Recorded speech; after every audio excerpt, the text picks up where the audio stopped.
来看大科大今仔宣布讲，114学年度开始要甲大安高工、阁有新德高工、甲台中高工来成立自动化工程专班哦。计共要收60个学生，申请的学生各中会考至少要30积分，提算是真严格。 受到少子化冲击，读技术型高级中等学校的学生比例下降，安怎要吸引到更较侪优秀的高中生来读技高？英国技高和科大有3+4的产业专班，114学年开始，大科大和大安高工、新德高工、台中高工合作，成立特省的自动化工程专班。透过这个管道，然后进到技高，然后直接衔接我们台科，我想是。 我们技职领域非常好、非常畅通的一条道路，希望让技职精英真正成为一个理想。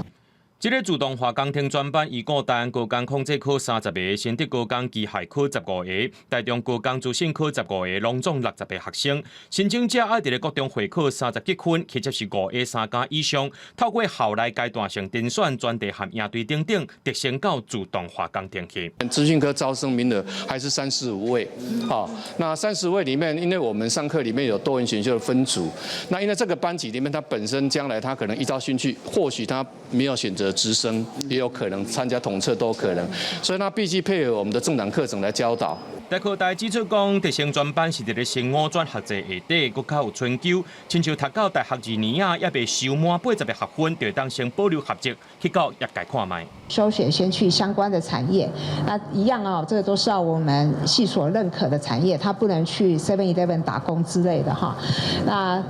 后面2年内回来完成学士。3间高工的校长表示，对这专班的学生，不是另外升一个班，差是差伫咧分组教学，会按照大科大配合过程，搁较深、搁较快。但不以学生兴趣有解的，决定要中途放弃。校长讲，一开始就彼此学生随时会当补起来，这拢不是问题。公司新闻综合报道。